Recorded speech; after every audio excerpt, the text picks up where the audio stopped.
चलिए आइए अब हम लोग पढ़ते हैं डेलीगेशन के बारे में। इसका मतलब क्या होता है ये समझिए। In organizations it is difficult on the part of a manager to complete all the jobs assign to him. अब देखिए किसी भी ऑर्गेनाइजेशन में एक मैनेजर के लिए ये बहुत डिफिकल्ट होता है कि उसको जितना काम दिया है सारा काम वो कर पाए। He thus can take help from others by asking them to do some of the work in a formal way। तो मैनेजर क्या करता है, वो अपना काम किसी और से करवा सकता है फॉर्मल तरीके से। It means he can assign some of the work to his subordinate and give them authority to carry on the work and at the same time make them accountable। तो वो क्या कर सकता है कि उनके नीचे जो सबॉर्डिनेट काम कर रहे हैं उनको अपने काम का कुछ हिस्सा दे सकता है और उनको ये भी अथॉरिटी दे सकेगा कि आपको जितना काम दिया गया है वो काम आप करें। साथ ही साथ जो काम दिया जाएगा उसका अकाउंटेबिलिटी भी लेगा, वो उसके बारे में वो पूछेगा भी उससे। For example, a production manager may have the target to produce 1000 units in a week time. अब प्रोडक्शन मैनेजर है, उसका टारगेट है कि एक हफ्ता में उसको 1000 यूनिट बनाना है। He can distribute his work to 3 of his subordinates to produce 250 units each and keep 250 units for self to produce। अब वो क्या कर रहा है कि अपने 3 सबऑर्डिनेट्स को 250 यूनिट करके दे रहा है। तो 250 इंटू 3 750 यूनिट तो बन गया, बचा 250 यूनिट वो खुद से बना लेगा। And then he must also give them enough authority to use organizational resources to produce। अब देखिए काम देने के साथ आपको जो संसाधन लगेंगे प्रोडक्शन के लिए वो यूज करने के लिए अथॉरिटी भी देना पड़ेगा। By doing so, he also makes his subordinates answerable to him for non-performance। अब अथॉरिटी देने के बाद अगर उनका सबऑर्डिनेट काम ठीक से नहीं करेगा तो नॉन परफॉर्मेंस के लिए सबऑर्डिनेट को आंसर भी करना पड़ेगा कि क्यों वो काम को नहीं कर पाया। This active process of entrustment of a part of the work और responsibility and authority to another and the creation of accountability of performance is known as delegation. तो ये जो एक्टिव प्रोसेस है, एक्टिव क्यों है, आप किसी को काम देते हो तो आपको ये ध्यान रखना पड़ेगा हमेशा कि वो काम वो कैसे कर रहे हैं। तो अब यहां पे देखिए बोल रहा है कि जो वर्क ऑफ रिस्पॉन्सिबिलिटी है, ठीक है, जो काम वर्क या रिस्पॉन्सिबिलिटी दिया गया है सबऑर्डिनेट को, जो अथॉरिटी उसको दिया गया है, और साथ ही साथ ये भी कि क्रिएशन ऑफ अकाउंटेबिलिटी, अगर आपको काम दिया गया है तो काम दे के सिर्फ छोड़ा नहीं गया है, ये भी देखा जा रहा है कि आप वो काम को समय पे कर रहे हैं कि नहीं। ये सब को मिला के इसको कहते हैं delegation. Thus there are 3 elements of delegation as follows. तो आइए हम लोग देखेंगे कि डेलीगेशंस के एलिमेंट्स क्या होते हैं। सबसे पहला असाइनमेंट ऑफ रिस्पॉन्सिबिलिटी, आप लोगों को रिस्पॉन्सिबिलिटी देंगे, काम देंगे। This is also known as entrustment of duties.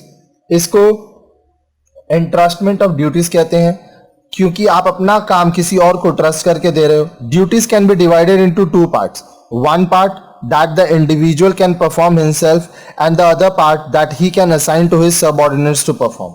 अब ड्यूटीज 2 तरह का होता है। अब जैसे पिछले हम लोग एग्जाम्पल में क्या देखे, उसको 1000 यूनिट बनाना था तो वो क्या किया, 250 खुद बनाया और 250 3 लोगों को दे दिया। तो पहला part individual can perform himself, ये वाला। दूसरा he can assign to his subordinates to perform, ये वाला, ठीक है। Next granting authority. अब आप काम दिए हो किसी को तो उसको आपको कुछ अथॉरिटी भी देना पड़ेगा ताकि वो काम को अच्छे से कर पाए। Authority refers to the official powers and positions required to carry on any task। अब आप मान लो किसी को काम दियो तो आप उसको पावर भी दोगे और पोजीशन भी दोगे कि हाँ ये काम के लिए आप किसी का भी हेल्प ले सकते हो, आप इस काम से रिलेटेड जितना भी आपको जरूरत है वो आप कर सकते हो वो काम, ठीक है। Next, when duties are assigned to subordinates then the required authority must also be conferred to him। जब सबऑर्डिनेट को कोई ड्यूटी दिया जाता है तो जो जो अथॉरिटी उस काम को पूरा करने के लिए जरूरी है वो भी उसको दी जाती है। For example, when a manager asks his subordinate to receive a guest of the company on his behalf then he must also grant him some authority to carry the company's vehicle, booking the company's guest house for accommodation etcetera. अब मान लीजिए manager को कोई काम है, वो अपना काम दे रहा है सबऑर्डिनेट को कि सबऑर्डिनेट जाएगा और कंपनी के कुछ गेस्ट को रिसीव करेगा उसके बिहाफ में। तो जो सबऑर्डिनेट है उसको क्या अथॉरिटी मिलेगी कि वो कंपनी का गाड़ी इस्तेमाल करे, फिर कंपनी का जो गेस्ट हाउस है वो गेस्ट के लिए बुक करे ताकि गेस्ट जो आ रहा है वो उसमें रह सके। फिर क्रिएटिंग अकाउंटेबिलिटी, अब जो काम दिया गया है उस वो हुआ या नहीं हुआ, अगर हुआ तो ठीक है, नहीं हुआ तो क्यों नहीं हुआ ये भी आपको बताना होगा। कौन बताएगा? सबऑर्डिनेट। किसको बताएगा? अपने मैनेजर को। This refers to the obligation on the part of the subordinates to whom responsibility and authority are granted to see to it that the work is done. जो सबऑर्डिनेट को रिस्पॉन्सिबिलिटी और authority दिया गया है, ये उसका काम है कि काम हो जाने पे वो अपने मैनेजर को अकाउंटेबिलिटी करे, चीज़ों के बारे में बताए कि काम हो गया है, कैसे हुआ है, क्या हुआ है। In other words, the delegate is fully answerable to his superior for performance of the task assign to him. दूसरे शब्दों में, जो डेलीगेट है, यहाँ डेलीगेट कौन है? सबऑर्डिनेट। उसको पूरा आंसर देना होगा अपने सुपीरियर को उस काम के लिए जो काम वो किया है, उसका परफॉर्मेंस कैसा था वो उसको बताना होगा। Thus the superior ensures performance through accountability of his subordinate। तो इस तरह से सुपीरियर क्या है? अपने सबऑर्डिनेट का जो वो जब सबऑर्डिनेट का काम देखेगा या सबऑर्डिनेट उसको बताएगा कि वो काम किस तरह से किया है, तो सुपीरियर अपने सबऑर्डिनेट का परफॉर्मेंस चेक कर पाएगा। चलिए हम लोग देखते हैं इंपॉर्टेंस ऑफ डेलीगेशन। डेलीगेशन का क्या क्या इंपॉर्टेंस है? Delegation is considered as one of the most important elements in the process of organization because it reduces the load on managers as work is successfully shared by the subordinates।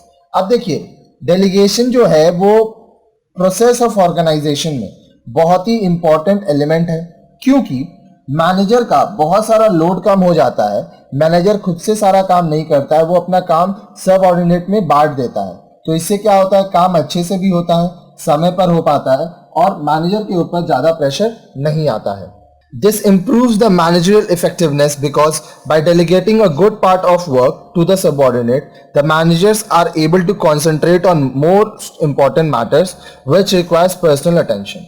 अब देखिए, इससे क्या होता है? Manager का जो काम है वो और ज्यादा अच्छे तरीके से होता है, क्योंकि जो मैनेजर है वो अपना काम सबऑर्डिनेट्स, अपने नीचे जो लोग काम कर रहे हैं उनको दे देता है, और मैनेजर के पास ये समय रहता है कि वो जो इंपॉर्टेंट काम है जिसमें उसको पर्सनली अपना टाइम और अटेंशन देना है, उस काम को वो कर सके। Not only that, the organisations nowadays are usually large in size and complex in character and no manager can claim to have all the skills and expertise to handle all kind of jobs himself. अब देखिए, सिर्फ इतनी बात नहीं है, आजकल की जो ऑर्गेनाइजेशंस होती हैं वो काफ़ी बड़ी होती हैं, काफ़ी कॉम्प्लेक्स, जटिल होती हैं। तो जो कोई भी मैनेजर ये नहीं बोल सकता कि मैं सारा काम खुद से कर लूँगा। सबके पास हर चीज़ करने का स्किल्स और एक्सपर्टीज नहीं होता है। Moreover, the business activities are spread over a large area with several branches and units. साथ ही साथ जो बिजनेस है वो बहुत ही बड़े क्षेत्र में हो रहा है, बहुत सारे उसके ब्रांचेस हैं, यूनिट्स हैं, which makes it difficult for him to supervise all the activities personally at all places।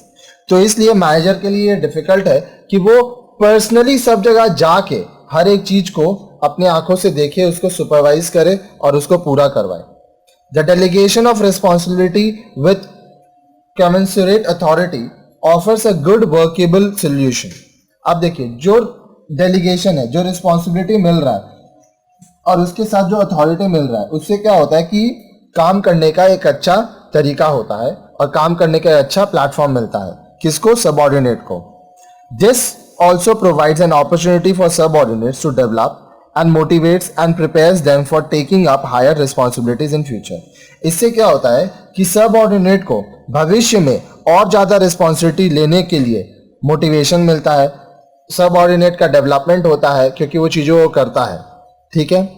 It leads to creating a healthy work environment and harmony among the employees. अब इससे क्या होता है कि एम्प्लॉयज के अंदर अच्छा रिलेशनशिप रहता है, काम करने का जो तरीका है, जो जगह है, वहां पे अच्छे से काम हो पाता है। Thus delegation facilitates organisational growth and prosperity. तो इसलिए जो डेलीगेशन है, आप जब मैनेजर अपने काम को अपने सबऑर्डिनेट्स के संग अच्छे से मिलकर कर लेता है तो इससे ऑर्गेनाइजेशन का ग्रोथ भी होता है और प्रॉस्पेरिटी भी बढ़ता है।